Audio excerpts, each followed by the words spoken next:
We've begun looking at karma. We've got 5 verses here concerned with karma. In the previous video, I looked at the first of these verses. So if you haven't listened to the previous video, it's probably a good idea to do so, because this exploration of karma is bringing us back in touch with the fundamentals of our immediate situation. I'll press on with the next verse, verse 522.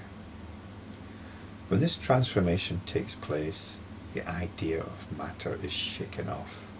Space relations are banished, but karma, released from the fault of being and non-being, abides with the Alaya. So the transformation was covered in the previous verse, and this transformation involves karma disappearing. And what this means is we are no longer habitually fueling our mood patterns. We've become aware of how we do it. We've become aware of how we fuel our mood patterns. And in that awareness, we've begun to free ourselves from it.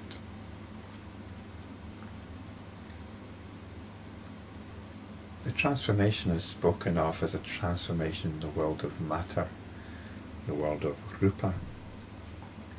And this is to do with our relationship with the world of matter. When we're in ignorance, it has a strong hold of us. But when we're practicing, the idea of matter is shaken off. Space relations are banished.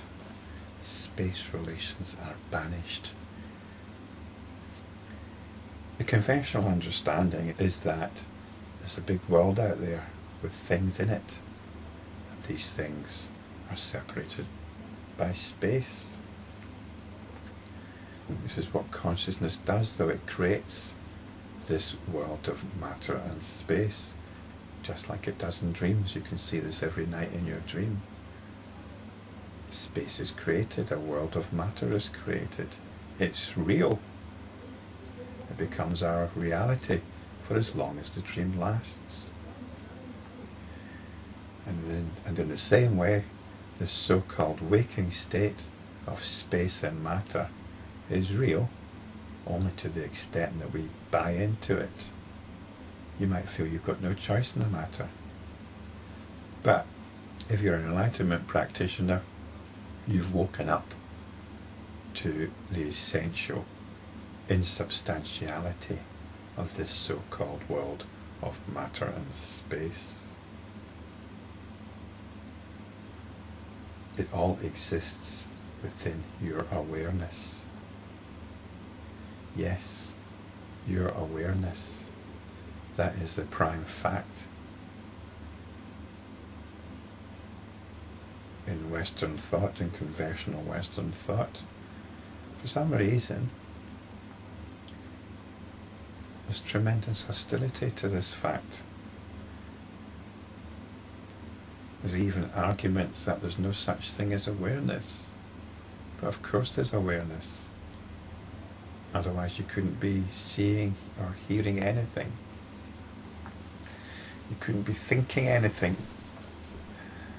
It's not even worth arguing about. To deny it is to siphon off your very own sense of being. This is the iniquitous nature of this understanding. Our own being is diminished. It's belittled. It's brushed aside to the point that we're told it doesn't even exist. So this is what we have to once more come back to. Come back without hesitation. Come back to its glorious nature. The glorious nature of our very own sense of being, our very own awareness. which holds everything. I recently edited one of my videos. I called it The Holder of Universes, which I thought was a wonderful title, because this is what it is. It's the holder of universes. This very awareness of yours that's hearing this is the holder of a universe. In that awareness is no different from the awareness that's holding my universe, because that awareness that is essentially you is not you. It holds notions of you, ideas about you. So in this realization of the true nature of the awareness which is hearing this, space relations are banished. We're not buying into all this stuff that siphons off our sense of being. So the idea of matter is shaken off. And we're told that karma is released from the thought of being and non-being. This was described in the previous verses, transmigration. This is when the attention, which is the awareness in operation, identifies with what it's aware of and forgets its own nature. It says this is what is real.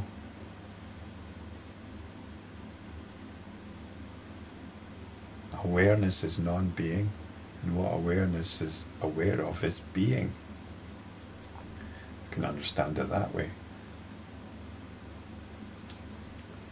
So this is when we're no longer feeding our habitual patterns, our habitual mood patterns, our habitual mood tones.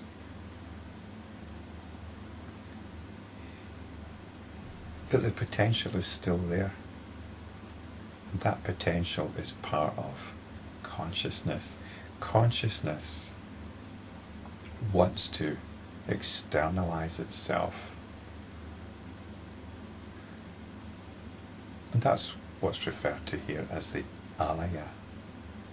Consciousness is this massive, this infinite creative potential which wants to externalize itself. And in externalizing itself, it forgets itself. And the driving force to externalize itself is karma.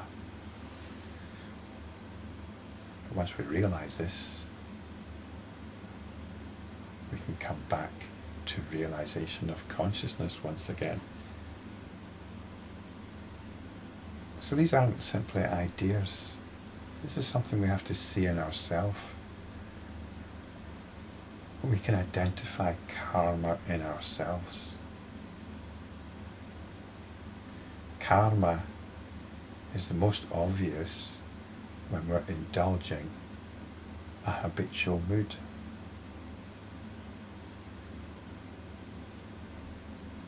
That's karma in operation. When we indulge a particular mood, then we're reinforcing that mood. We're going to become that mood. This is karma. Can we observe this? Can we observe our tendency to indulge certain moods? And if we can, then don't judge yourself. Don't use this as an excuse to indulge another mood of yours. Remember that this is awareness in operation. This is consciousness doing its thing. So come back to consciousness. Come back to this awareness here, to what Douglas Harding calls headless seeing. This is the spaciousness. This is the spaciousness that exists here.